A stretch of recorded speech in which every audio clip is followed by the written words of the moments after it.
The name CM Punk still has a lot of meaning amongst a lot of wrestling fans, even in 2018. But with the rumor of All Elite Wrestling being started up by Cody Rhodes and the Young Bucks, CM Punk's name is once again being brought up amongst the wrestling community. Is CM Punk interested if All Elite Wrestling gets started by Rhodes and the Young Bucks? Also, what is WWE's mindset with the rumor of All Elite Wrestling getting started up? And what is their backstage feeling right now with Cody Rhodes and the Young Bucks starting their own promotion? And JBL goes on a wild Twitter rant about Rhodes and the Young Bucks probably had one too many during the Dallas Cowboys game on Thursday night. This and so much more right here on Off the Script. Off this shitty fucking product by coming on here and speaking the fucking goddamn truth about this fucking filth. And I can book a better show taking a fucking dump after eating my fucking Chipotle chorizo with extra cheese. I don't give a fuck what anybody has to say. Have I ever? Of course not. WWE is great, man. Fuck you, Japan, and Kenny Omega, Okada. Delete! Ooh, what is it, man? Can I suck your dick? Ooh, what is it, man? And this is the #1 fucking podcast Right here on YouTube.com!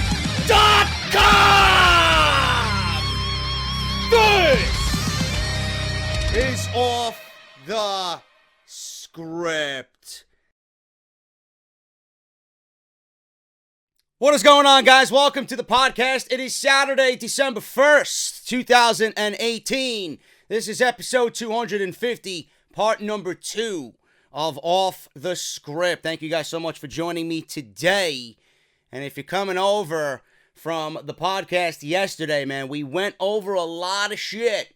Almost 2 hours, just about 2 hours of content yesterday for your Friday. We dive into the horrific nature that was Monday Night Raw and all the bullshit that came out of Monday's show, including the fakes and the frauds within the community who seemingly just follow the leader.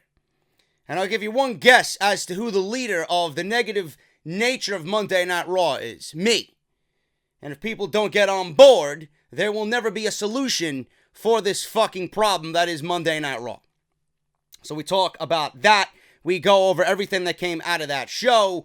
Why WWE continues to push Braun Strowman on television even though he's out with injury. Why Monday Night Raw was booked so badly on Monday night. A bunch of shit coming out of that Friday show. So make sure you guys go and check that out. Link is in the annotation that you see in the top right corner of your screen, if indeed you are watching on YouTube. Today, we're going to talk about CM Punk. Yes, we are not a clown who puts CM Punk in the title of his video every fucking day. And we don't make CM Punk the focus of the channel just to get views here. But CM Punk was once again in the news. It's like this man's name is in everybody's mouth, seemingly multiple times in any given year since he's been gone from the WWE. But this time, he actually spoke personally on the idea of All Elite Wrestling. And the answer he gave you is pretty similar to the answer he gave you about being a part of All In. But he was asked, and it's very interesting that Punk's name is once again being brought up. Because I know, if I am a wrestling promoter and starting up a wrestling company, and I know Punk is a free agent, and ready, willing, and able to listen to offers, I'm offering that man any amount of money to come on in and be the centerpiece of my promotion. That's just the way I would do business. But we're going to talk about that. Also, a foolish story from Dave Meltzer and his sources. Now, I love Meltzer. I love Alvarez. I enjoy listening to them and their take on the WWE because they don't really sugarcoat anything. When it's bad, it's bad. When it's good, it's good. But there was a report out from The Observer about the backstage feeling about All Elite Wrestling. And WWE's answer is laughable. It's laughable. The answer they gave you is laughable, but their actions speak otherwise. And we're going to go into that as well. Plus, JBL had Cody Rhodes in his mouth all night on Thursday night during the Dallas Cowboys Thursday night football game. For whatever reason, I don't know. People are saying his account got hacked. Someone was saying that he was out, or Cody actually said he had one too many beers. Maybe he was bar hopping, binge drinking, something. I don't know. I don't know what the fuck was going on, but I can't see because I'm fucking benched. JBL is amongst a few people in the WWE that have legitimately benched me. So we're going to talk about that and go over the foolish tweets that were at JBL on Thursday night. But let's get into the usual stuff here, man. Harry's, the official sponsor of this podcast, and for the majority of the year and all of 2019. Thank you guys so very much for supporting Harry's. Harrys.com/script is where you guys need to go. They have a team of 600 engineers, designers, and craftsmen, and chemists, can't leave the chemists out, that make their products from the finest materials and ingredients to ensure that they perform at top-notch quality. And I can vouch for this, man. I use it. I've been using it for the majority of the year, and it is the best shave that I've ever experienced in my entire life. Harrys.com/script is the URL. They want to make you, fans of Off the Script, listeners of this podcast, a believer. Now, I always say that I would never promote anything on this show that you guys would not find value in. I would never promote anything or put my name behind something if it wasn't good. And Harry's lives up to all of that. And that's why I want them on board. And I'm glad that they are on board for Off the Script. What you guys are going to get is a free trial shave set. You're going to get a razor blade, one blade, finely crafted by their engineers. You're going to get a razor handle like you see there, orange, blue, or the evergreen. You guys can choose whatever color you want out of those three. You're going to get a nice generous bottle of the 2-ounce shave gel, which soothes, hydrates, and it feels fantastic, smells fantastic on your face. And you're going to get a protective travel case with that as well for your blade, all for free. All you guys have to do is go to harrys.com/script, enter in your shipping information, pay the $2 or $3 shipping and handling, and that is it. You're getting a $15 trial for free. Also with the harrys.com/script URL, you can get the free trial shave set, and you guys can actually be eligible for $5 off their holiday gift set.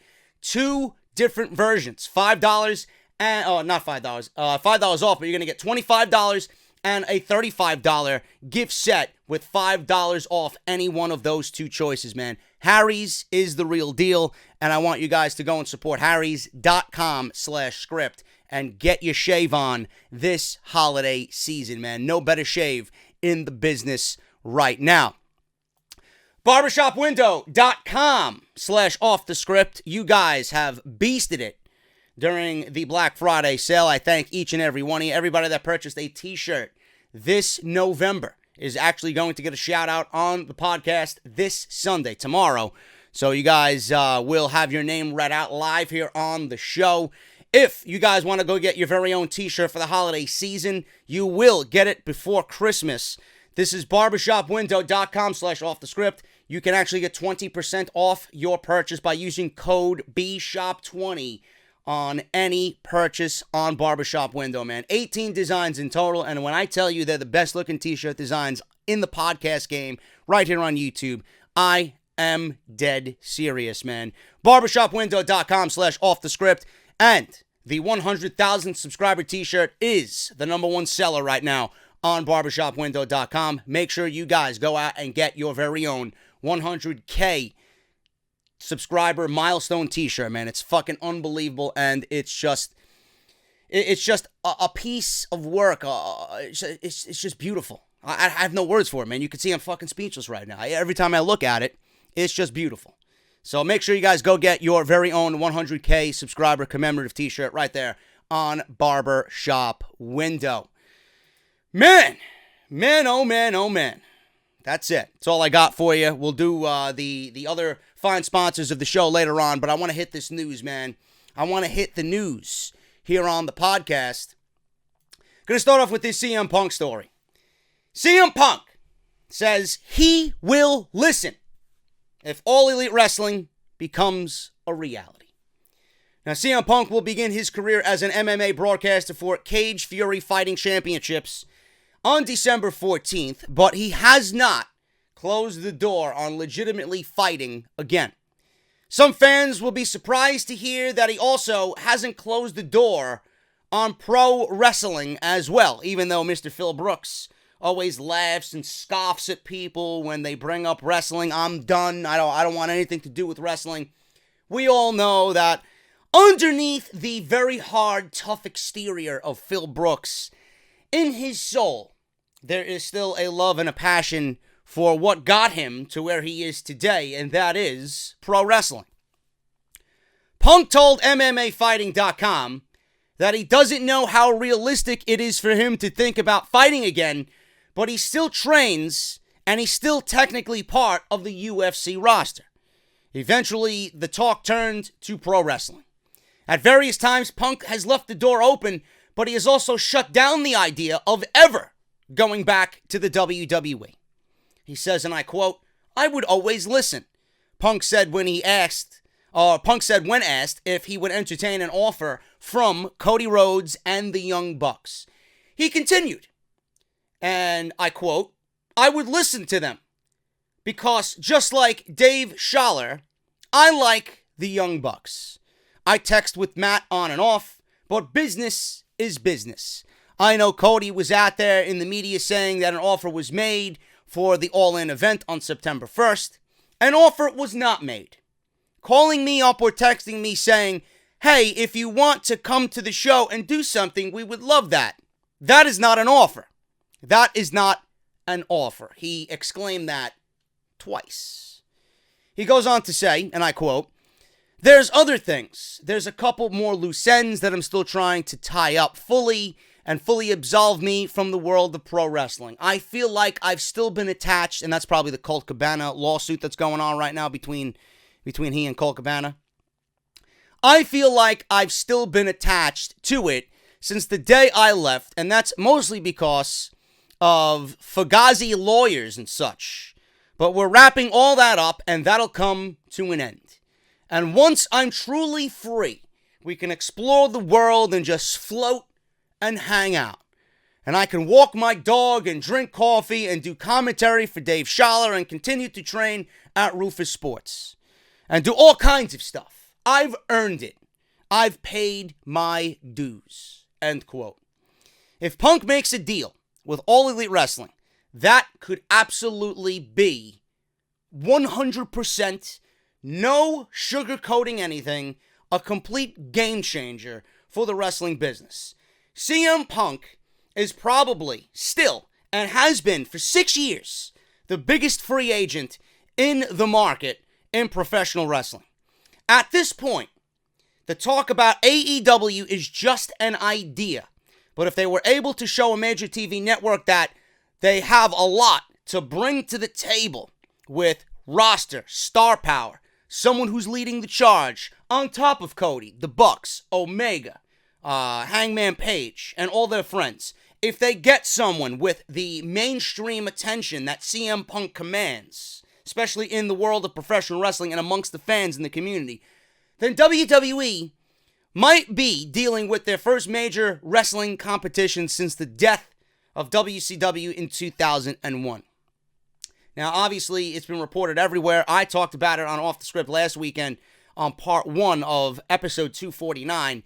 All Elite Wrestling has filed various trademarks, and it has been confirmed that Jacksonville Jaguars, NFL team Jacksonville Jaguars co-owner Tony Khan is involved and likely funding the company. Punk seems like someone who would be a good fit for All Elite Wrestling, and Tony Khan and his son, who is a huge wrestling enthusiast. This is a big story, man. Whether you want to believe it or not, whether you love Punk or hate Punk, are tired of all the CM Punk talk, this is newsworthy.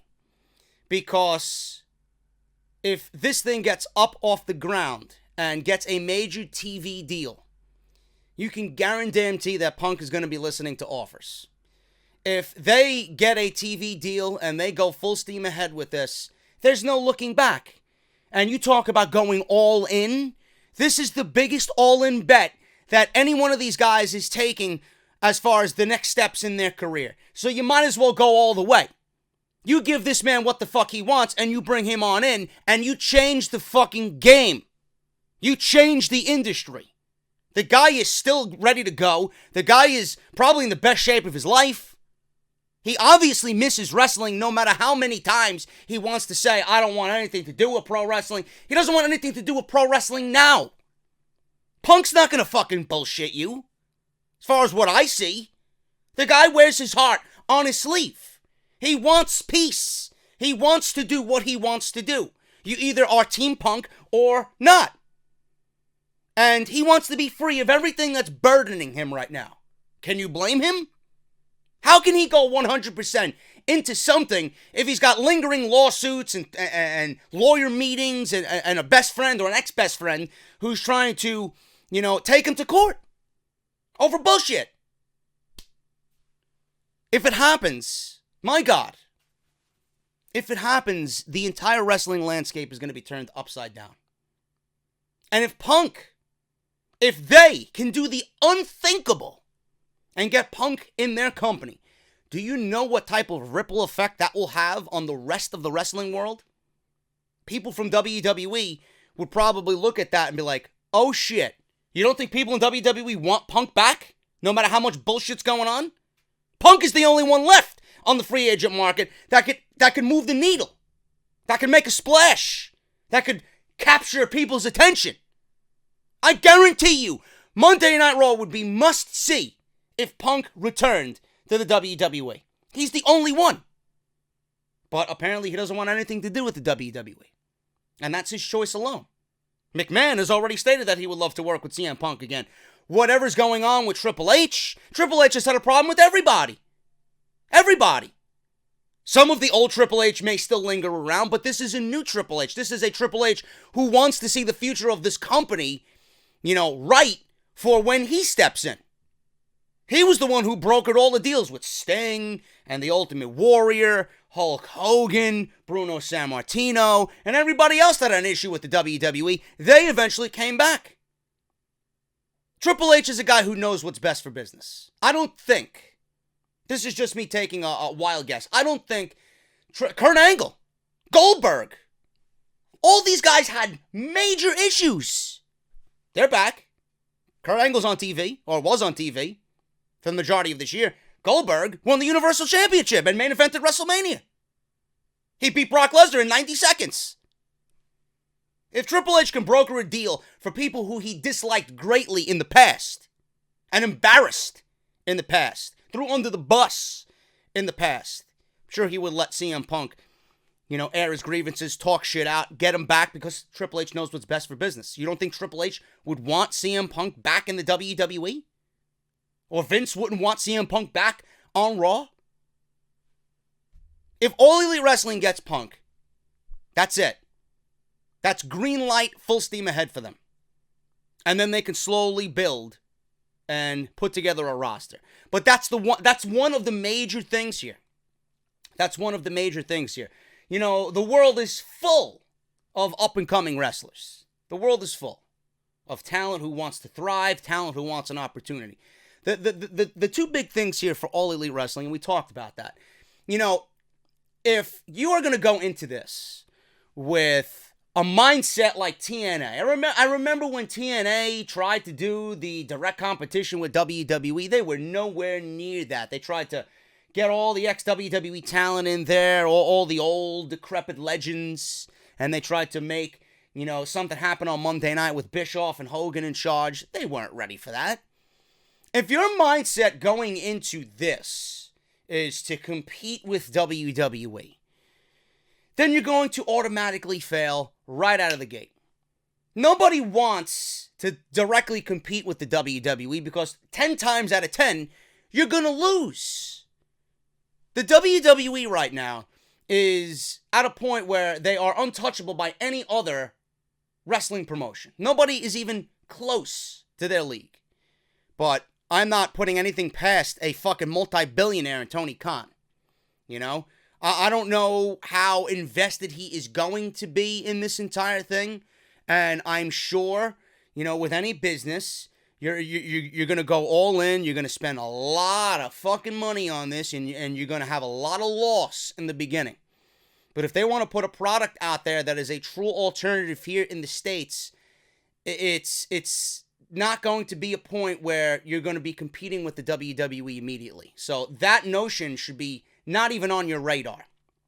Give me an alternative product, get a solid TV deal, and I mean a major fucking network like a TNT, a TBS, a Sci-Fi, Paramount TV, something that's not obscure, something that's in the majority of the households, something that you can put on Tuesday night. Don't directly compete with Monday or Friday. When WWE has their major shows, Friday being the new home of Smackdown Live come October on Fox. Right now they're on Tuesday for the time being on USA Network. Get to a point where you can have a respectable fan base, a respectable roster. Give me an alternative. Give me true pro wrestling that the fans are so thirsty for right now. And people will take notice. People will come. People will go out there willingly to find you, to come watch you, to come buy tickets, to come buy merchandise, to come home from work and willingly sit on the couch and watch your program at 8 p.m. prime time. Let it speak for itself. Do not directly compete with the WWE. I'm not saying that WWE is not going to be afraid. Of course they're going to be worried. Of course they're going to be concerned about what this All Elite Wrestling does. If they tell you otherwise, they're fucking lying. But All Elite Wrestling should concentrate on what they need to do to make sure and ensure that their product is where they want it to be. Cody Rhodes, Kenny, Matt and Nick, I'm sure there's a lot of creative juices in between all four of those minds. I'm sure they know what they want to do. Everybody critically acclaimed All In. It was a fun show. I wouldn't say it was, a 10 out of 10 show, but it was a damn good show. I was there live. I enjoyed myself immensely.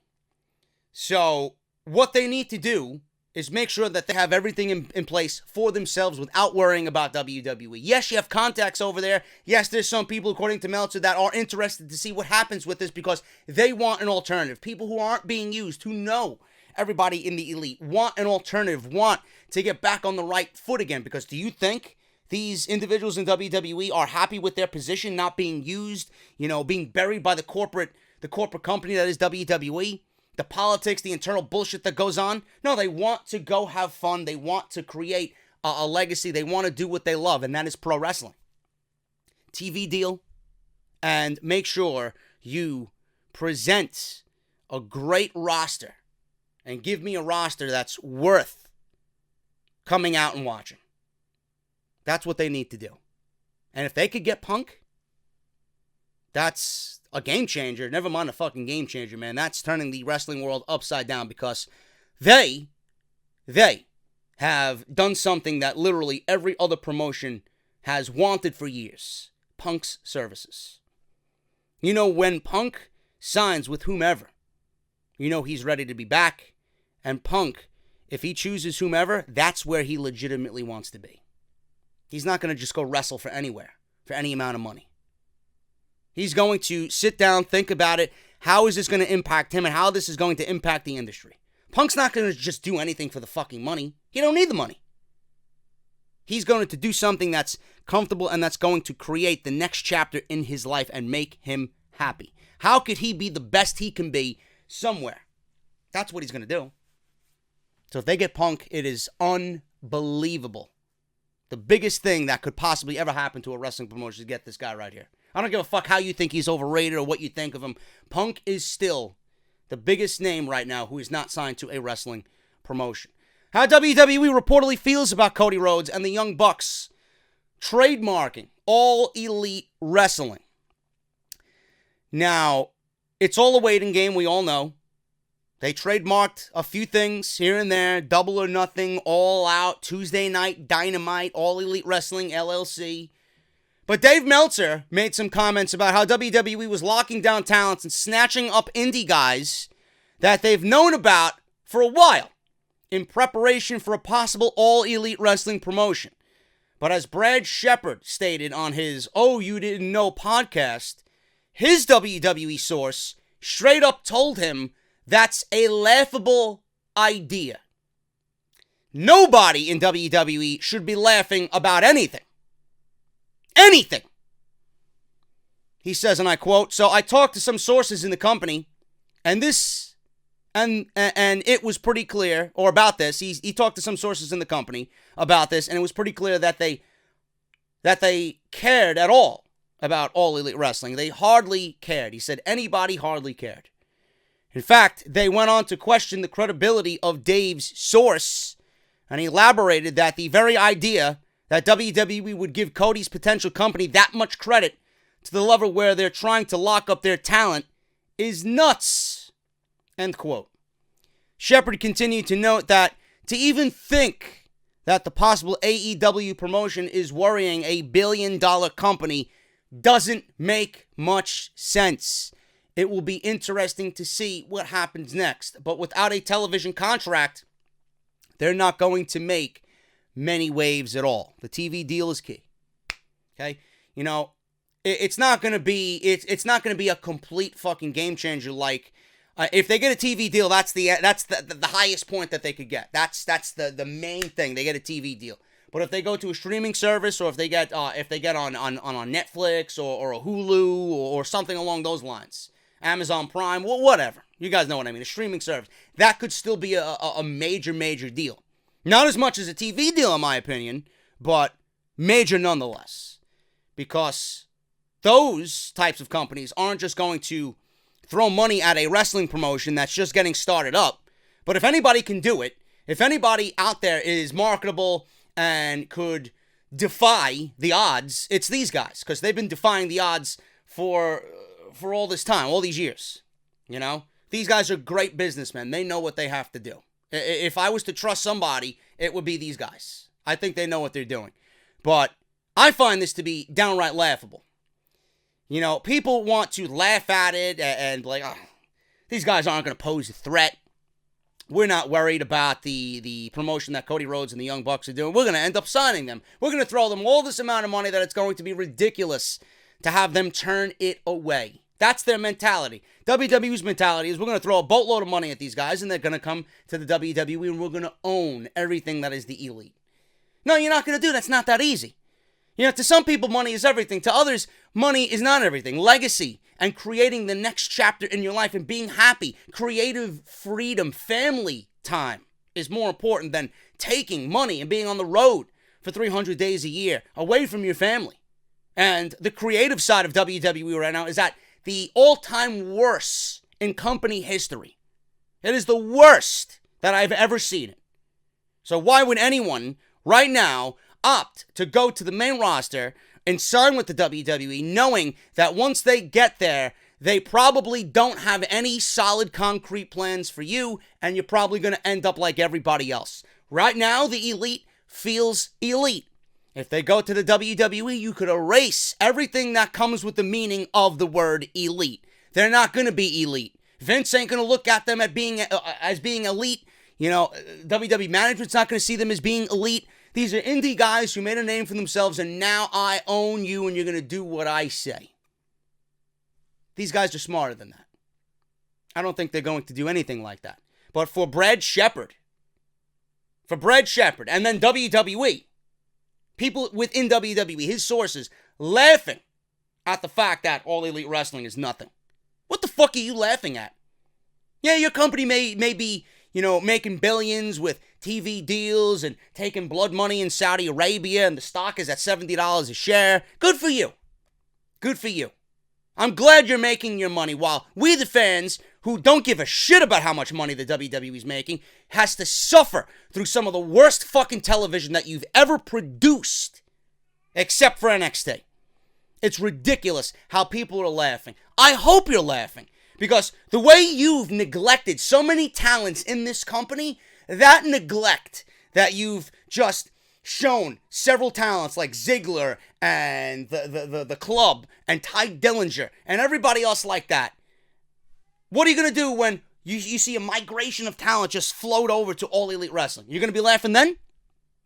You're going to be laughing then. The fact that Brad Shepard says WWE is not scared, their actions say otherwise. Why the fuck are they signing every known man, every big name on the indies? WWE has snipers on rooftops looking at Ring of Honor contracts as to when they are up. WWE is looking at Impact talent. WWE is looking at signing LAX, which I'm going to talk about in today's podcast. They're already looking at Santana and Ortiz of LAX, of Impact Wrestling. They just signed ACH. There's rumor that they want to bring in Shane Strickland. There was rumors, until they all died down, that they want to bring in Pentagon and Phoenix. What the fuck are you going to do with all this talent? What are you going to do with all this talent on top? WWE, you know they want Omega and the Bucks and Cody. They want all of them. But they're not afraid. So, why sign everybody else and bring them into the company just for the sake of putting them on a shelf and having them sit there until you're good and ready? No creative plans for them. You just want to bring them in to keep them away from everybody else. Why sign everybody to keep them away from everybody else if you're not afraid?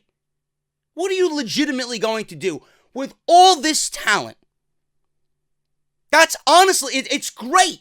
It's great that NXT is thriving at levels that have been unbelievable for us. They are at the absolute peak. They are the highest that they've ever been right now, as far as just we wanting to see NXT. But legitimately, with the more people come in, NXT talent that's there, that's kind of TV ready, is going to get moved up.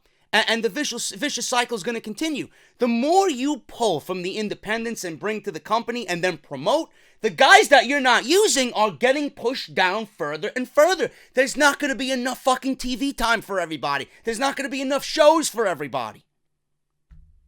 How many wrestlers legitimately in this company are going to honestly get the opportunity that they think they deserve? I don't know. Yes, it's good to see that a Shane Strickland in NXT would be fucking great. Take my fucking money with a match against Ricochet or Adam Cole or anybody. I love Shane Strickland's work. Same thing with ACH. They just signed Walter for NXT UK. They locked him up. This company is on a spending spree. Why are they on a spending spree? Why? To keep talent from All Elite Wrestling or any other promotion, MLW, Impact, Ring of Honor. Of course they're threatened. When WWE is threatened, they spend money. Do you honestly think they need all these wrestlers? No, they don't. But who's going to stop somebody who's in this business, who has dreamed about being in the WWE all their life? You're not going to stop that person. That person's going to do whatever he has to do to get to where he's dreamt of all his childhood. But the reason why they're spending so much money is because they are afraid. They don't want anybody else playing in their sandbox. That's what it is. So for reports like that, I believe Meltzer and Brad Shepard's full of shit. Brad Shepard is full of shit. I don't believe that 1 second. I refute everything that he stated. Bullshit.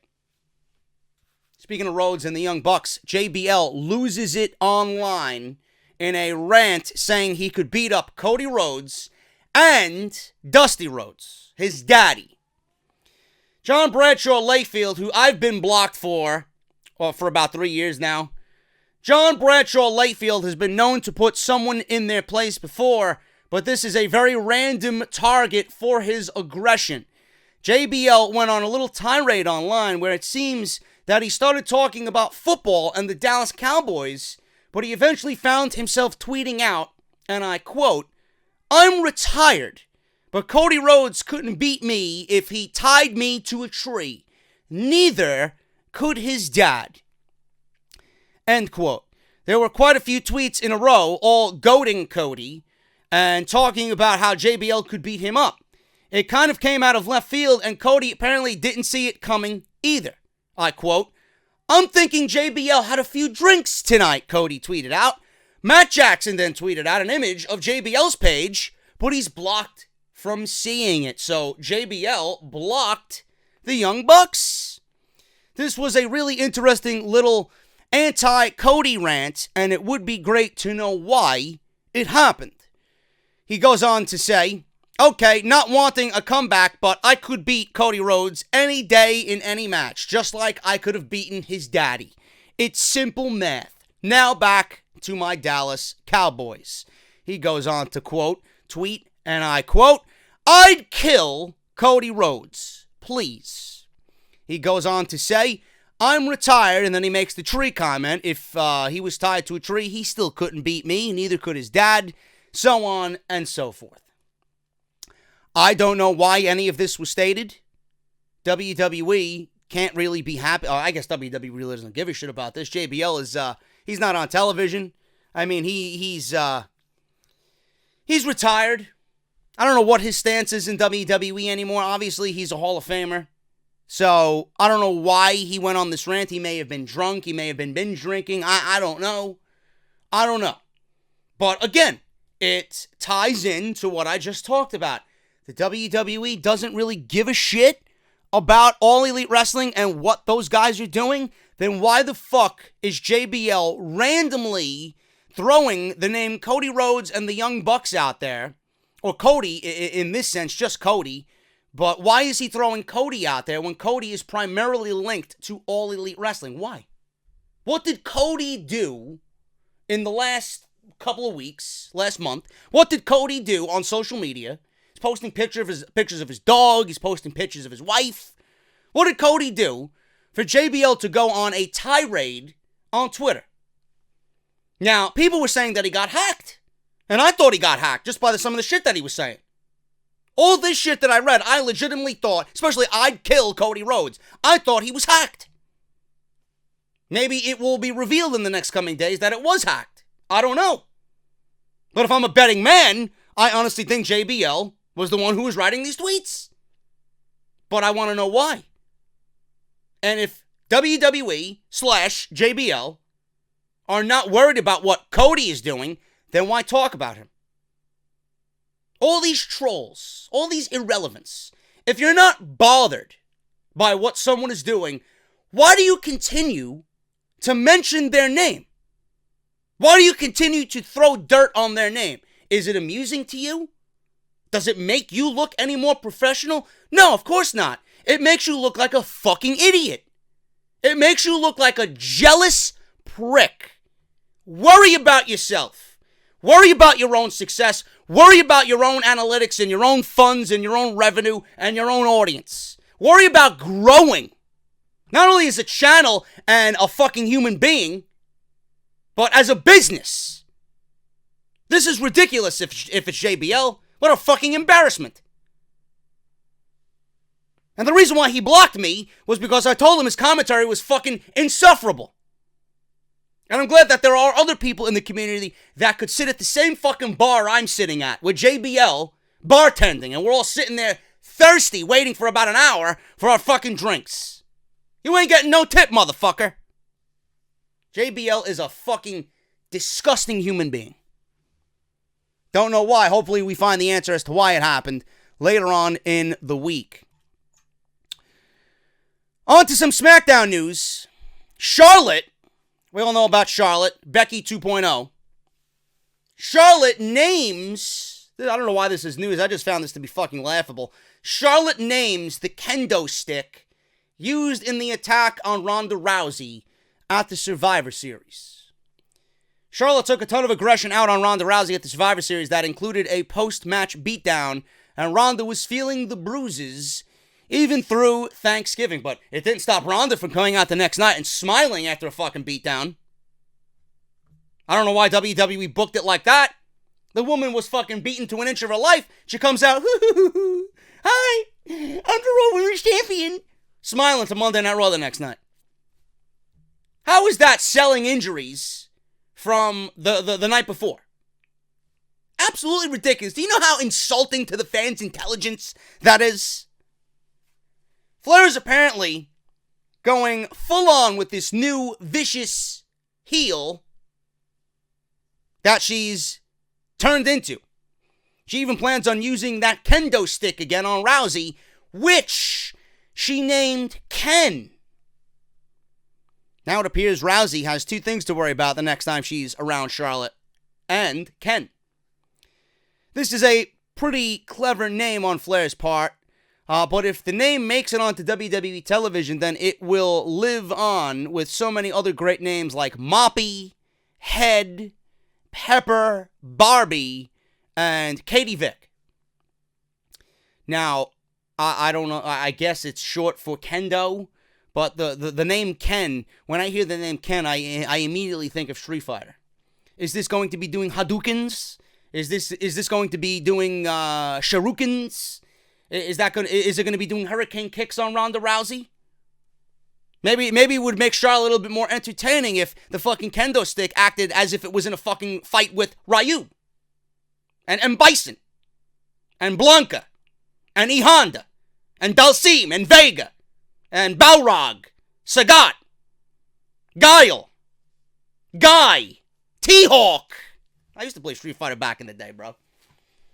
I used to play Street Fighter. I actually prefer Street Fighter over Mortal Kombat. That's just me. But Charlotte named the kendo stick. If it makes TV or not, who gives a shit? As long as WWE gives me the right story coming out of all this, which should end with Becky in the main event of WrestleMania. Possible reason why The Big Show was written off television on Smackdown Live. I don't see how anybody could find any negative in this. The Big Show shouldn't be on television at all.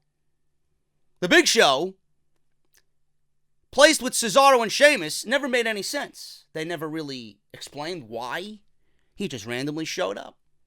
Chose two guys to befriend, and that was it. There was no explanation on The Big Show. He never came out on the microphone and stated why he was joining the bar, or why he was backing up the bar. It was just WWE's lame attempt. Well, Big Show's back. We want to get him on TV. We'll just put him with the bar. The Big Bar. The Big Show Bar. Or Show Bar. Whatever the fuck they want to call it. I don't fucking know. But Big Show punched Cesaro in the face in a backstage segment before SmackDown Live. This week, meaning the bar has lost their giant insurance policy, if you want to even call them that. But this is a very sudden turn of events, even for Big Show. Some fans have commented about how strange it was for this heel turn to supposedly be reversed only a shoe.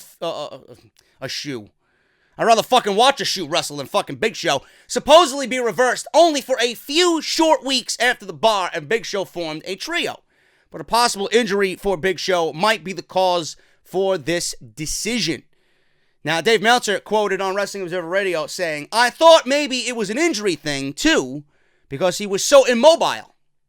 Brian Alvarez then mentioned that Big Show is suffering from a hamstring injury at the moment, and he was having quite a bit of trouble getting in and out of the ring during last week's SmackDown and Thanksgiving feast fight. Show was able to compete and even took a bump through a loaded Thanksgiving feast table, but he didn't do much other than that. Please don't remind me. Possibly Big Show's hamstring injury was enough to write him off television, although Meltzer did leave it open for WWE to swerve the fans. For whatever reason, this sudden departure of the Big Show from the bar side is an interesting turn of events, especially considering how short of a time it has been since the Big Show's heel turn, which brought him back to partner up with Sheamus and Cesaro. So now, I guess we're looking at another turn for the Big Show, which would make it, by my calculations, about 1,638 turns within the career of the Big Show. Who the fuck cares? He's got a hamstring injury. Fine. Go get yourself better. Don't come back. I could not give a single fuck. More SmackDown Live news. Interesting reason why AJ Styles was replaced in the Mix Match Challenge. We're going to get to that in a second. But if you guys want to replace some of those shitty podcasts that you're listening to, Audible is for you. audibletrial.com/offthescript. What you guys got to do is simple. Audible's a sponsor of the show. They are offering you 30 days. 30 days, that's 1 month free of their service, and that includes one free audiobook of your choice. You have over 200,000 choices to choose from, a lot of which are wrestling related, as you see there on the graphic. You can choose any of those or 200,000 other choices to choose from, a lot of which are wrestling related. You got politics, you got sports, you got cookie, you got romance, sci-fi, whatever your heart desires, man. Crime. Anything that is there, anything that you guys have an interest in, it is probably on Audible right now, and you guys can get a free trial. audibletrial.com/offthescript. And here's the best part. If you guys feel that the service is not for you, if you guys don't like Audible or feel like you're not going to use it past the 30 days, you can cancel within the 30 days and you still get to keep your audiobook for free for literally doing nothing. So make sure you guys sign up, audibletrial.com/offthescript. It's a great way to support the podcast with doing absolutely nothing, and it's compatible with both iPhone and Android devices. Thank you guys so very much for your support on not only Audible, but all my other sponsors here on Off the Script. Moving on, man. AJ Styles. He was replaced in the Mixed Match Challenge, but there's a very interesting reason for that. The second season of the Mixed Match Challenge has been largely forgotten by everybody. I haven't watched one fucking match, nor will I ever watch a Mixed Match Challenge match, because it doesn't give me any reason to go out there and watch it. You can put number 30 in the Royal Rumble on the line. I don't give a shit. In fact, it seems like even fewer viewers tune in each week and watch the actual matches taking place following Smackdown Live every week. Maybe they don't want to log into Facebook, or they possibly just don't care. I honestly think that fans just don't care. But WWE's revelation of giving the winners of the tournament a huge advantage in the Royal Rumble as the final entrance of their individual matches certainly piqued a lot of people's interest. This sets up an interesting possibility and booking scenarios where one member of a team, or both for that matter, could win their respective Royal Rumble matches because they are awarded the final entry as a stipulation of winning the WWE Mixed Match Challenge Round Robin Tournament. Now, what makes this situation even more interesting is the fact that AJ Styles was replaced by Jeff Hardy on the same week that he lost the WWE Championship to Daniel Bryan in a moment when a good spot in the Royal Rumble match might matter most to Styles. Dave Meltzer seems to know why WWE did this and what WWE's current plan is for WrestleMania. He divulged a tidbit or two about Brock Lesnar's Mania opponent, but he never specified it will be for any title. But he has remained a little bit more unclear on the SmackDown side of things, except for mentioning that somehow WWE is possibly going to arrange Ronda Rousey versus Becky Lynch in a match that could be the first time in WrestleMania history that two women main event or headline the event. And by main event, I mean last match. During the Wrestling Observer Radio, Meltzer discussed that WWE Mixed Match Challenge, they made a great point, or he made a great point rather, that the length of this tournament and the amount of changes that needed to be made at this point illustrates how dangerous pro wrestling is. But he also explained in a way why AJ Styles might have been taken out of the situation, while saying that it was because they didn't want his partner Charlotte to lose. Consequently, both Styles and Flair were champions when the whole tournament started, and that changed as well. The whole thing that the Mixed Match Challenge exemplifies is how many people get hurt in WWE. The injury rate is ridiculous. He goes on to say, I think they replaced AJ Styles because they didn't want to beat Charlotte right now, and they don't want to beat AJ in the Mixed Match Challenge, nor should they, but they got. So they threw Jeff Hardy in there because Jeff can lose. They're not protecting him to any great degree. End quote. Perhaps there is some digging that needs to be done on those statements. If Styles was taken out of the tournament because WWE plans on having Charlotte Flair win, then that means that for some reason they didn't want her partner to be in a position where he received a Royal Rumble advantage.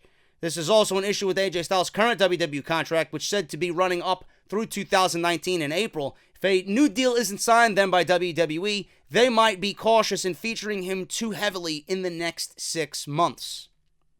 Now, I actually agree with Meltzer here.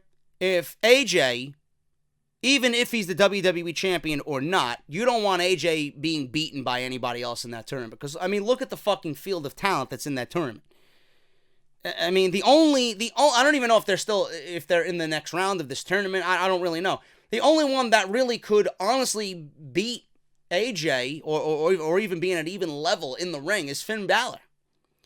But obviously, they don't want Charlotte to lose, which I find kind of ridiculous because, they had no problem in season 1 with Lana, I believe. Now, correct me if I'm wrong. Lana pinned Bayley in season 1 of the Mixed Match Challenge, but that was okay, though, right? Lana, who last year was insufferable in the ring, pins Bayley in the Mixed Match Challenge. And for what? For what? But I could see WWE doing this. They protected Asuka in the Mixed Match Challenge last year. They protected Asuka. They went on to win. Her and Miz went on to win the entire thing.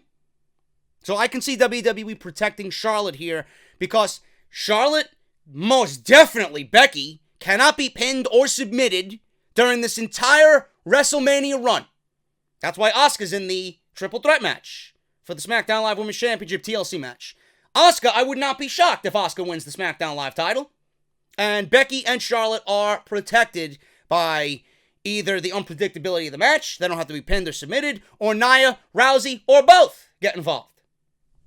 So I actually agree here with Dave Meltzer. Charlotte, most definitely. AJ, the WWE champion being in the tournament, really couldn't be pinned. And if AJ was the WWE champion, you're not really going to have the WWE champion win and then get the number 30 position in the Royal Rumble. So other than that, Charlotte was the only one that could have been pinned in that situation. And neither of them could have won the Mixed Match Challenge because you're not going to have a WWE champion, like I said, enter number 30. He's not in the Royal Rumble. People are fighting in the Royal Rumble to fight him. So they gave us Jeff Hardy. And if WWE doesn't want Charlotte to win this thing, they could obviously pin Jeff Hardy here because Jeff Hardy isn't really in anything substantial right now to a point where you need to protect him. And I said, why don't you just give it to Finn and Bayley? I mean, they're two irrelevants right now, and they would make decent number 30 picks. Nobody expects either one of them to win their respective Royal Rumble, so why not? Why not? I don't even know what the standings are for this thing. I don't care. So, I agree with Meltzer in this situation where WWE is protecting AJ and Charlotte. It makes sense. Moving on here, man. More SmackDown Live news. WWE possibly planning mask versus hair match between Rey Mysterio and Randy Orton. Rey Mysterio's return to WWE has been a pretty big deal for some, not me. Or at least as big as WWE could make it thus far. He's had Randy Orton in his way for a while, and it seems like that is going to be his first opponent for a larger program to be built over the next coming months. At this point, Orton has made Mysterio his target, especially his mask. I predicted this right as Mysterio and the rumors of him coming back to the WWE were starting to pick up steam. I remember that Randy Orton beat Jeff Hardy in Hell in a Cell, and on that SmackDown Live, he went into the production truck. I wish it was Kevin Dunn, but he had the producer guy, the guy sitting in the truck, replay what happened at Hell in a Cell, and he was just maniacally smiling as he watched the slow motion replay of what happened and what he did to Jeff Hardy in that match. And then he went on to state that you thought what I did to Jeff Hardy was bad in the Hell in a Cell. Wait till you see my next victim. At that point, I'm like, it's got to be Mysterio. Because you go back on what Randy Orton said, I'm going to take all your icons and I'm going to expose them. It's exactly what he's doing to Rey Mysterio. Taking somebody's fucking mask off, taking his mask off, which is the most important aspect of his act, or his culture, and his career, he's exposing him. That's what Randy Orton's doing. I knew it was going to be Rey Mysterio because it just makes too much sense. But too much sense in WWE is something that they usually don't explore. They usually do the opposite. They do what doesn't make sense. So Orton recently walked away with Mysterio's mask a couple weeks ago after another post-match beatdown, and then RKO showed up the next week with the mask in tow. He had the mask physically in hand. I don't know if he was sleeping with it like a teddy bear. I don't know if he was wearing it in the shower. I don't know if he was wearing it pretending to be a fucking luchador while fucking his wife. I don't know. This is something that Randy Orton I could see visibly doing. Maybe he walked to the supermarket wearing the mask and he went down aisle 7 and he said, honey, I want to have taco night or Mexican night. What do you want? What type of cheese do you want? You want soft or hard shells? You want pico? You want guac? What do you want? I could see him doing that. No question. But Dave Meltzer, and my fucking Funko Pops are falling here. Broken Matt, you can't stay awake. Dave Meltzer was asked during the Wrestling Observer radio show about the possibility of WWE having a mask versus hair match between Rey and Orton, and he agreed that all signs point to this possible stipulation. It hasn't been announced, he said, but from the build-up, you would think that they might. Yeah. End quote. That's all he said. Now, if WWE puts a mask versus hair match with Rey and Randy Orton at TLC, then Orton might not have much to lose in that encounter. After all, his hair is already pretty short, and he's even had shorter hair before, but the potential of Rey Mysterio losing his mask might not be enough for the fans to just invest themselves in this program. It makes it pretty predictable. I don't know why WWE would even explore that. Another reason here, and it might not really factor into what is going on with these two, but it might. Didn't Randy Orton just recently have hair implant surgery? Randy Orton had a lot less hair than he does now. He's got a full head of hair now. Didn't he go get surgery or implant surgery for himself? So why would he want to shave his fucking hair off after just getting surgery and blooming a nice fucking full head of hair? Why? That doesn't make any sense to me. I wouldn't agree to that. I wouldn't agree to that whatsoever. And if you do the hair versus mask, there's only one logical outcome. Rey Mysterio is not losing his fucking mask. He's not going to wrestle without a mask on. Or he's not going to be unmasked on television. That ruins the whole fucking Mysterio character. So this is ridiculous. Now, WWE, instead of doing that, Randy Orton, I think this was a red herring for WWE. I don't know why anybody came up with that observation. Randy Orton has used the steel chair and the brutal attacks on Rey Mysterio the last 2 weeks. All signs don't point to a hair versus mask. All signs point to a chairs match, which is everybody's favorite match in WWE, said no one ever. What the fuck is a chairs match? Now, I'm not saying that they couldn't make it good, but you gotta really be creative to put somebody in a chairs match. Just sounds fucking lame. Anyway, but it's interesting that WWE appears to be possibly going to the mask match this early into Rey's run with the company. His slogan is GMOAT, or Greatest Mask of All Time. This is on his WWE merchandise and his big screen entrance video as well. Therefore, it would be taking a huge part of his mystique away. But Mysterio was on a mask before in WCW, so you never know what could happen in the WWE. Chairs match is my prediction for Mysterio and Rey. Randy and Rey Mysterio. Man, I'm fucking tired. Jesus Christ, all this wrestling news staring at me in one shot, man. WWE reportedly considering former NXT champion for a main roster call-up. Who could it be? Who could it be? His name is Black. Aleister Black. WWE has an entire NXT roster at their disposal, some of which right now are TV ready. Aleister Black was on an undefeated streak for the longest time, and it brought him to the NXT Championship. But there was someone by the name of the greatest sports entertainer of all time that stopped him. His name is Tommaso Ciampa. He is the NXT champion right now and probably the best thing in all of WWE. Now it appears that all of that hard work might have finally paid off for the man who used to be known around the globe as little old Tommy End. Aleister Black, says Dave Meltzer. Aleister Black, I keep hearing Aleister's name being considered for the main roster. End quote. That's all he said. Not every former NXT champion is destined to have an amazing time on the main roster upon their call-up or demotion, whatever you want to call it. But some have received great success after making their jump over to Raw or SmackDown. Only time will tell, though, if Aleister Black will be looked for more than his size. But Vince McMahon has all the capability in the world to turn him into a huge star. With his Black Mass finisher and his awesome entrance, which makes some fans remember the Brood or the Ministry of Darkness.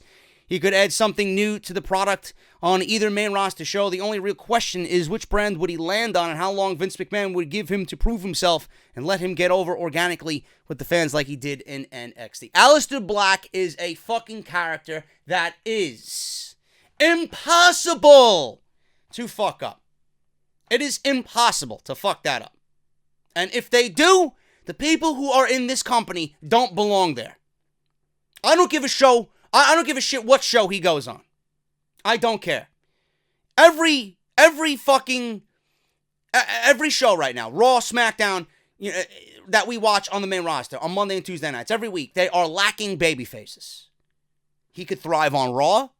He could thrive on SmackDown. I would rather him go to SmackDown. I would rather see Aleister Black versus a Daniel Bryan, Aleister Black versus an AJ Styles, Aleister Black versus Andrade, Aleister Black versus Randy Orton, Aleister Black versus Shinsuke Nakamura. Take my fucking money 5 times over. Aleister Black versus Samoa Joe. Who does he got on Monday Night Raw? Aleister Black versus Drew McIntyre. That's a good one. Aleister Black versus Seth Rollins. That's a good one. Aleister Black versus Finn Balor. That's a good one. But that's where it ends. Ziggler, I think he would have a better time on SmackDown Live. And I don't know how SmackDown Live is not utilizing the fucking talents that they got now. Neglecting Nakamura, neglecting Rusev, neglecting Almas. It's like they're half-assing these shows. So Black is main roster ready. Black has been main roster ready. I've been saying Black never needed the NXT Championship. I'm not saying that it didn't work out, but he never needed the NXT Championship. He could have been called up within 6 months. That gimmick is perfect for Vince McMahon. Perfect. I even thrown around the idea of him being the next Undertaker. I'm not saying that he is, but he's got aspects of being like an Undertaker-like character. You know? Aleister Black versus Bray Wyatt. I won't be surprised if that be his first feud. I think he's going to be a resounding success on them. There's no way. Aleister Black is foolproof. But we said that about Bayley. How do you fuck up Bayley? How do you fuck up Nakamura? How do you fuck up Sami Zayn? How do you fuck up Neville? How do you fuck up the Revival? How do you break away American Alpha after 6 months? How do you fuck up the AOP? PP. Man, Triple H is sitting next to fucking Vince McMahon during these shows, and he sees what's happening to his NXT guys and all the work that he's doing into making these guys credible for the fucking main roster, and then has Vince McMahon just wash everything away. What do you think that does for Triple H? Huh? All the work that he's doing in NXT to make sure that everything is right for the future. And then, boom, washed away like that. How do you think he feels? This senile old fuck. And he can't say anything about it. Not yet, anyway. Aleister Black is foolproof. He is going to be a huge star on the main roster. Kairi Sane. Kairi Sane was not at the latest NXT TV tapings. Kairi Sane is suffering from a highly contagious viral infection. Sane is sick at the moment, and she's been diagnosed with a hand, foot, and mouth disease. She says her condition is one that only children get as well, which makes it puzzling as to why she is suffering from such a disease. She recently said on Twitter in a message translated in Japanese that reads, "The fever has gone down, but now my hands, feet, and mouth have a mysterious eczema. Ouch! You go to the hospital with it. Even in the United States, hand, foot, and mouth disease, it is a disease that infants under 5 years old have been examined. Why did the virus enter my body by mistake?" Let's hope Kairi is able to get better soon. She will obviously be missed right now with the storyline that is going on with Dakota Kai and Io Shirai against the Horsewomen, Jessamine Duke, Maria Shafir, and Shayna Baszler. So we'll see what happens with that. But there is no real treatment for this viral infection. She'll just have to wait for this thing to run its course while she wonders how she got it. Man, that's pretty shitty, man, because she was not at the entire month of TV tapings. And they taped all the way up until, I think, the first week of December. Oh, no, the second week of December. So it's just ridiculous. Absolutely ridiculous, man. So hopefully she gets better, and hopefully we get her back to where they need her to be. But I'm letting you know right now, I figured that she was going to get another match, like a steel cage match or something, without any interference from the horsewomen or who she has on her side now. One more match for Shayna Baszler and Kairi Sane. But I'm telling you right now, the non-spoiler list, I'm not going to mention who it is, but Kairi is not Shayna's next opponent. So I'll just leave it at that. Finally, guys, I want to talk about this, but keeping with the NXT. I got some more NXT news for tomorrow. News on Walter, why it finally took WWE all this time to sign Walter to a NXT contract. WWE's mindset, according to Brian Alvarez, for Lars Sullivan's push, apparently is to make up for NXT losses. We'll talk about that stuff tomorrow. But something that I want to talk about here is very exciting, because it's something that I have had my hand in personally and had some experience with. As far as watching these guys live, up close, personal, and calling many, many matches of theirs in House of Glory. LAX, Santana, and Ortiz, they are on WWE's radar for NXT. I could not be more happy to hear this news. And I am legitimately shocked that WWE took this long to finally start uttering those three letters, LAX. Now, WWE has a lot of people on their roster, but LAX could really be the kind of team that might get WWE over in that Hispanic market in Vince's eyes. But at this time, both Santana and Ortiz are signed with Impact Wrestling. Evolve recently publicized a match between LAX and the Street Profits, but since this match was announced, it has been pulled. Mike Johnson noted on PW Insider Radio that reasons why Impact Wrestling might have made this decision, but Dave Scherer interjected another point to counter Mike Johnson's original point. The thinking was that Impact wanted to keep LAX away from WWE's radar as much as possible. Johnson noted that LAX's contracts with Impact Wrestling are up in a couple of months, so this could have played into the decision. Now, if I had a crystal ball and I was to give you guys a prediction, nobody knows where Impact Wrestling is going to be in 2019. You know, the product may be getting better, and the product may be, you know, better quality than it was, you know, where it was last year. But people still aren't watching. They're having a very difficult time to generate any traction for that product. And I don't know how well off financially they are. Impact Wrestling, to me, is like a minor league. Honestly. You got guys there that could fucking thrive on WWE that I'd love to see in WWE. I think LAX is very similar to what the Young Bucks are doing. They are trendsetters. They are, outside the Young Bucks, in my honest opinion, and I'm not talking about, you know, who's in WWE right now, because honestly, I think the way O'Reilly and Roderick Strong have performed, I mean, they're at the top of the tag team game right now.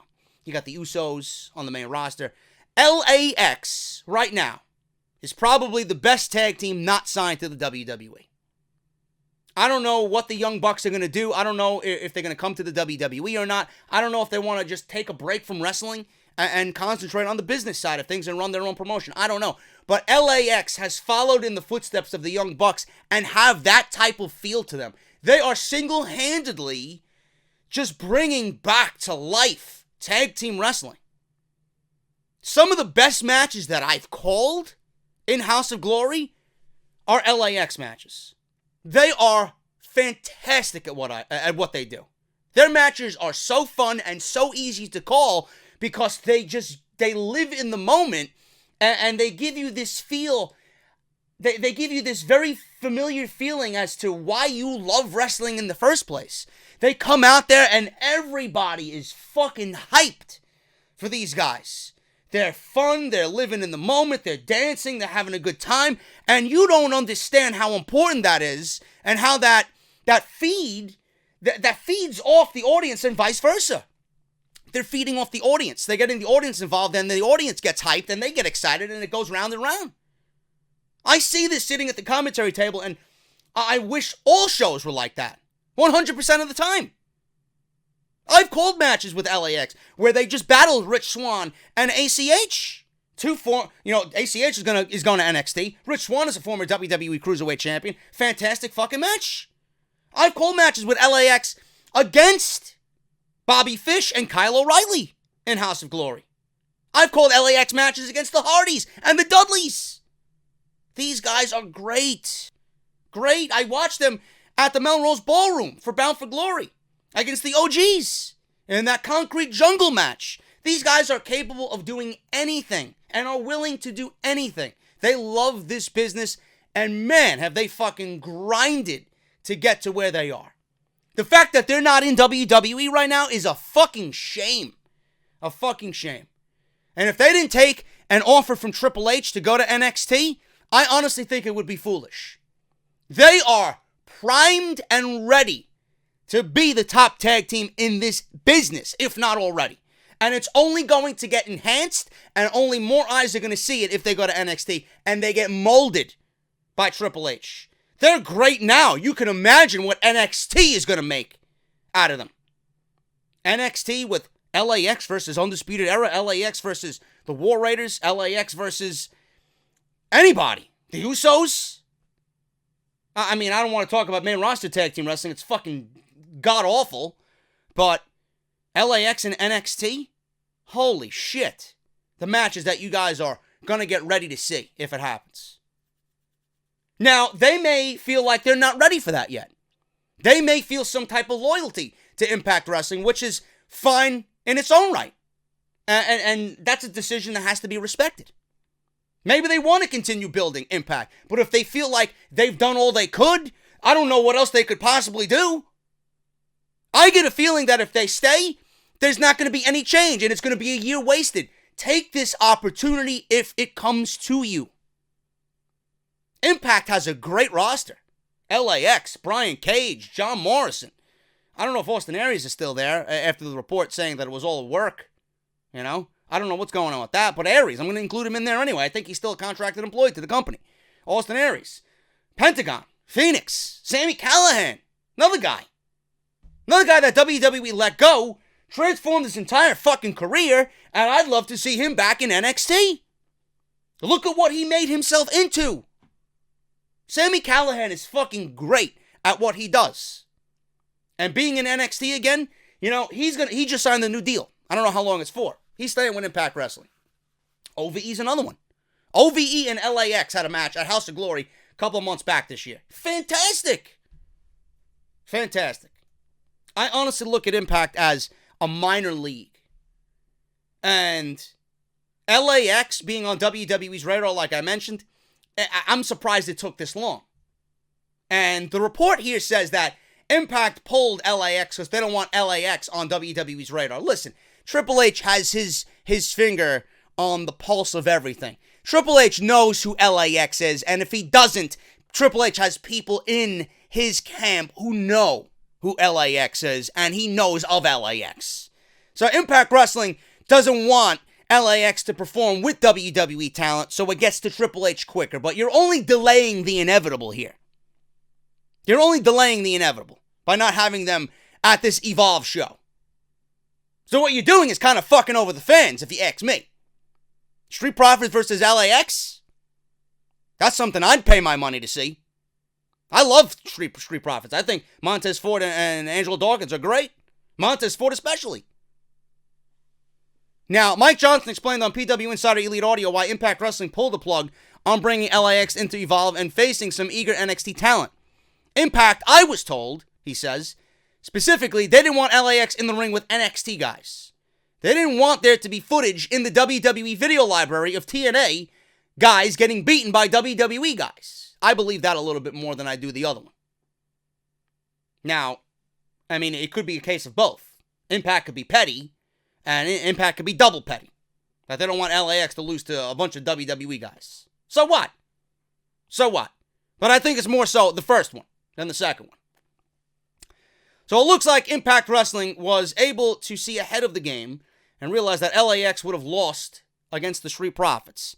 It's a shame because Santana and Ortiz are very entertaining, and it would have been great to see them branch out and face someone that they've never faced before. Now, Santana of LAX has responded to all of this surrounding the situation. While not directly naming promotions specifically, he claimed that in a perfect world, he would have happily went with the Street Profits, LAX and Street Profits. He would have loved to have happened. He thinks the match would have been really cool for the fans, and wrestling has proved once again that there is a lot of work to be done as the possibilities are endless. If you guys don't know who LAX is, you got to go out and watch. And in fact, I'm going to post, I think I mentioned this a couple weeks ago and I failed to post it. I'm going to post it in this video right here for you guys to go check out if you made it this far in the video. LAX versus ACH and Rich Swann at our last show, Extreme Warfare. Fantastic fucking match, man. So easy to call. And I can't wait to see what they got coming up in December for House of Glory, man. LAX is going to be the real deal, and I can only imagine that they are going to become even greater under the watch of Triple H. Can't wait to see what happens, man. I'm getting out of here. Thank you all so very much for all your love and support. This has been episode 250, part number 2 of Off the Script. I will be back on Sunday with the remainder of the news and rumors this weekend for the podcast. Thank you all so very much. Please follow me on social media if you have not done so already. JD from NY206 on Twitter. Subscribe down below. Hit that bell. Turn on the bell for all notifications. Make sure you guys are aware. Twitter is also a great backup as well. If you guys want to be notified of when I upload, it automatically gets sent to Twitter. And if you guys want to pledge to the Patreon page, patreon.com/JD from NY206. Shout out to Austin Young pledging $5. And we got Jakari Scott pledging $5 as well. Also, we got Jess W., who I met at All In during StarCast weekend. He raised his pledge from $15 to $25. And again, shout out to John Stryker for pledging $20 here to be a part of the Off the Script family, man. Thank you guys so very much for all your support all over the place. And I will be back on Sunday with part 3 of this very podcast. A bunch of TLC news, saving for the big story on part 3, so don't miss it. I'll see you guys tomorrow, part 3 of episode 250.